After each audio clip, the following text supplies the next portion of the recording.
Primeiro, bom dia e agradecer o convite de estar aqui com vocês. É uma honra imensa falar um pouco da minha pesquisa aqui com esse público tão qualificado. Veja que pessoas assim, que trabalham comigo e pessoas também que fizeram parte da minha trajetória, já estudo a China há 30 anos, meu primeiro artigo aprovado e publicado sobre a China é de 96, ou seja, nós começamos nessa quando ninguém falava da China, né, como algo relevante. Eu vejo aqui a Cláudia Trevisan, que acompanha um pouco da minha trajetória, e eu posso dizer que eu conheci uma das pessoas mais brilhantes que eu pude conhecer, é a Cláudia, né? E eu quero deixar isso muito público, em público esse meu carinho por você, essa minha admiração profissional e pessoal, porque você merece muito essa nota, né? Vamos dizer assim. Eu sou professor da UERJ, da área de Economia Política e Planejamento Econômico. Eu estudo a China há 30 anos, eu tenho 6 livros escritos sobre a China. Vai sair um novo agora em novembro. Eu tenho cerca de 70 papers acadêmicos publicados no Brasil e fora do Brasil sobre a China, né? Fora mais uns 100 artigos de opinião sobre a China. Certamente, sem nenhuma falsa modéstia, não falo da qualidade, mas talvez seja o brasileiro com o maior conteúdo publicado sobre a China na América Latina, né? O latino-americano que tem mais publicado. Não estou falando aqui da qualidade, mas isso aí é algo que vocês vão percebendo ao longo do tempo, se é bom ou ruim. Poucas pessoas concordam com o que eu acho, né? Mas é vida que segue, né? Até porque eu decidi ter uma vida muito solo em relação à China. O que se fala da China não me convence mais, né? Tanto pela direita, pela esquerda, pelos empresários, por não empresários, ou seja, pouco me convence que eu ouço falar da China. Então eu mesmo decidi construir a minha própria visão do país, as minhas próprias teorias para entender a China. E aqui hoje eu vou falar do surgimento de inovações tecnológicas disruptivas e a emergência de novas e superiores formas de planificação econômica na China. Ou seja, a China é um país de economia planificada, não é uma economia de mercado, como se coloca por aí. É uma economia planificada, com características próprias, e eu defendo a hipótese de que a China ela alcançou novos patamares de planificação econômica a partir da introdução de inovações tecnológicas disruptivas no seio do organismo econômico. Então, existe um turning point nessa história, que é a resposta chinesa à crise global de 2007, 2008 e 2009. Tá? É uma resposta que, por exemplo, né, primeiro um pacote fiscal de 12% do PIB naquela época, quem acompanha sabe como aconteceu isso. Não é novidade, qualquer país com soberania monetária pode fazer um pacote fiscal, não é pecado, pessoal, tá? Não é pecado. A dívida pública não é uma questão moral, a dívida pública é uma arma política, usada desde a Revolução Industrial pela Inglaterra, não é pecado, tá? Só no Brasil que são pecado, né? Então eles lançaram um pacote fiscal de 12% do PIB, e o que mais me impressionou quando eu fui analisar esse processo, a implementação de centenas de projetos simultaneamente, ou seja, a elaboração e execução de forma simultânea. Eu calculo aqui cerca de 3 mil grandes projetos sendo executados simultaneamente. O PAC no Brasil, que é um grande programa, eram mais ou menos 100 projetos, né?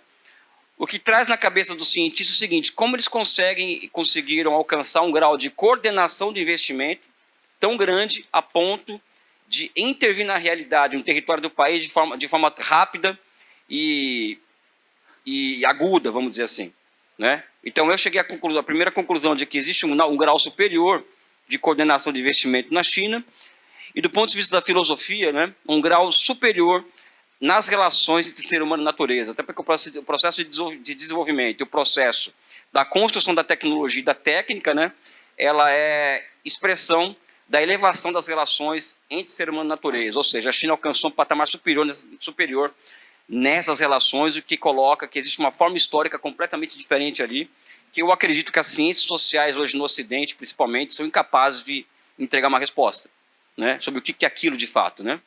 Então fica nessa coisa de capitalismo de Estado, mas o Estado, enfim, né, não responde à complexidade que envolve a China, né? E aqui o fato é que a China tem passado, desde 2007, tem passado pela maior intervenção humana sobre a realidade, sobre um território, no curto período de tempo. Algo muito próximo acontecendo na União Soviética, né? Mas a China é algo impressionante, essa capacidade de intervenção na realidade no território de forma tão curta. A China construiu em 20 anos 45 mil quilômetros de trens de alta velocidade. Né? Se eu não me engano, cada quilômetro de trem de alta velocidade custa 70 milhões de dólares. Né? Uma economia convencional não conseguiria construir isso.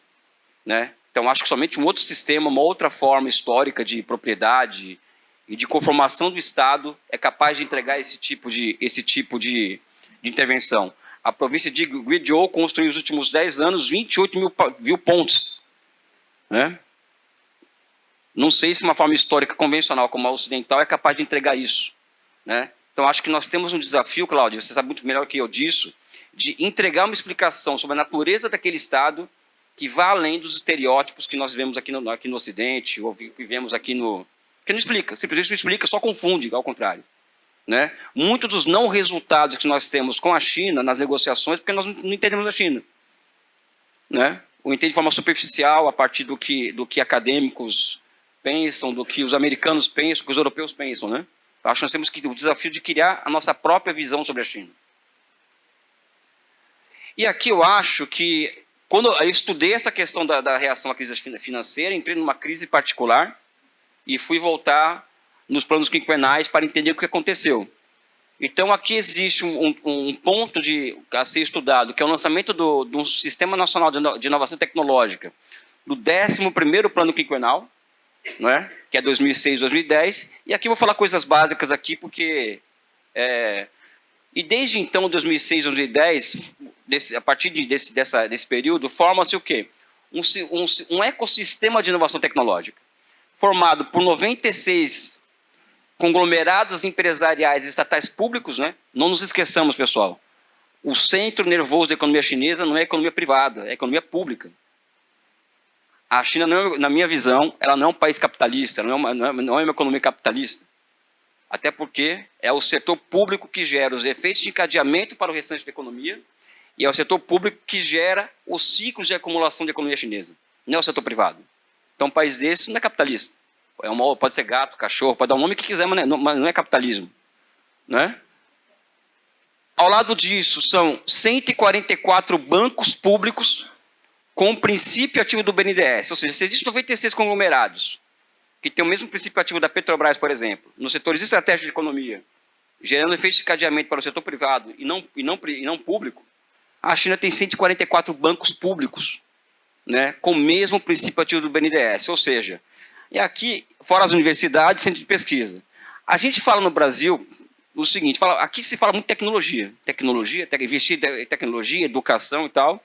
Pessoal, isso e nada é a mesma coisa, me desculpem.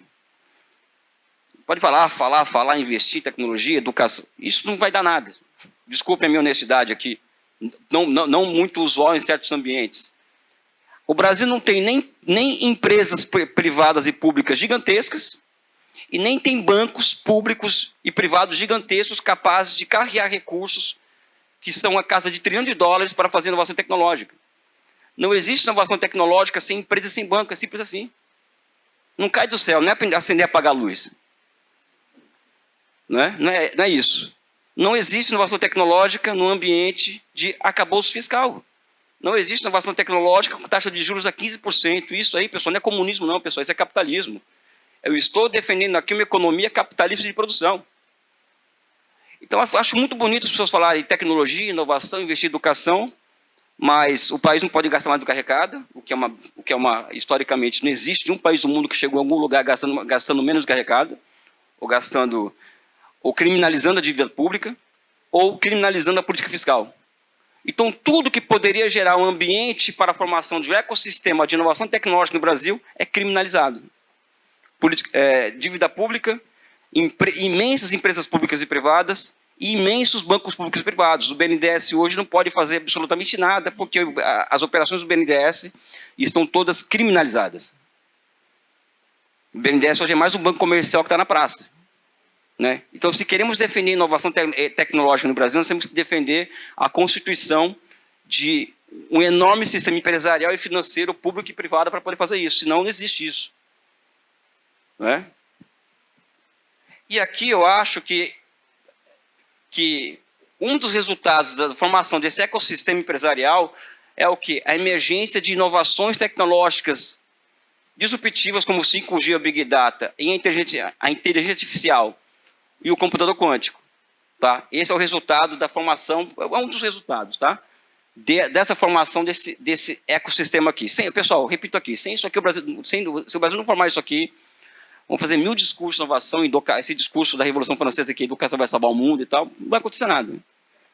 Né? O Brasil hoje é um dos países do mundo que tem mais doutores e mestres empregados do mundo. Nós temos que ter um projeto nacional. Assim como os chineses entregaram um projeto nacional em 49, com aquelas ocorrências de 49, eles constituíram um projeto nacional. E a partir desse projeto nacional, constituir o seu Sistema Nacional de Inovação, de Educação, de Saúde, etc., o Brasil tem que fazer a mesma coisa. Temos um projeto nacional, um projeto. Depois do projeto, pensa o que vai fazer. Educação, ciência e tecnologia, etc. E aqui, pessoal, o que eu chamo aqui de Estado socialista não é um afã ideológico, não. É apenas uma forma científica que eu encontrei de descrever a absorção das características de um Estado desenvolvimentista clássico, como o Japão, Coreia do Sul, a província de Taiwan e Singapura, sendo que o Estado socialista é um salto dialético em relação ao Estado desenvolvimentista. Por quê? Porque no Estado socialista, conscientemente, o Estado introduz contradição no seio econômico, pode ser uma tecnologia, essa contradição vai gerar movimento, esse movimento vai gerar contradições, outras contradições que farão com que a sociedade corra atrás da solução para essas contradições. Então essa é a diferença do Estado socialista para o Estado desenvolvimentista convencional. Posso até fazer uma apresentação sobre isso, né? Qual que é a diferença entre esses dois estados. E é um spoiler do nosso próximo livro, que eu faço essa diferenciação em 2 capítulos do livro, né? Rapidamente socializa-se as inovações tecnológicas com milhares de agências de planejamento na China. Na China hoje tem 2 milhões de pessoas que trabalham com planejamento econômico e territorial. 2 milhões de pessoas com 4 computadores na frente delas, operando a matriz de um produto, onde tem que se investir, onde está superinvestido, como faz a transferência intersetorial de recursos. 2 milhões de pessoas, tá, pessoal? E o uso dessas tecnologias, ela inserta tanto novas formas de coordenação de investimento quanto formas superiores de planificação econômica. Aqui vamos ver aqui a inteligência artificial Big Data, já encerrando, jogou papel central na superação da crise do Covid-19 e na erradicação da pobreza extrema. Sem inteligência artificial e sem Big Data, a China não conseguiria o feito de enfrentar a Covid-19 e enfrentar e ter finalizado com a pobreza extrema. E por fim, pessoal, aí também é um spoiler do próximo livro, que eu acredito que a China, a partir de tudo isso que eu falei aqui, hoje existe no país um processo em que aquela separação clássica que a gente lê em todo o livro sobre a China tem planejamento e mercado, plano e mercado. Não, isso não existe mais na China, pessoal. Existe uma forma superior que além dessa dicotomia entre plano e mercado, existe uma forma superior de mediação econômica na China que supera essa dicotomia, mas no próximo livro a gente vai poder falaremos um pouco mais sobre isso. Eu quero agradecer. A conclusão, pessoal, é que essas inovações tecnológicas disruptivas são altamente funcionais para entender o socialismo com características chinesas como uma forma histórica onde a razão se transforma em instrumento de governo. Tá? Então, a característica central da China hoje é que a razão se transformou e a ciência em um instrumento de governo. Tá? Então, acho que essas inovações tecnológicas que eu coloquei aqui, elas são funcionais para entender essa forma histórica que surge na China de hoje. Eu quero agradecer aqui ao convite, agradecer a atenção de vocês, um forte abraço e um beijo no coração de todos. Valeu.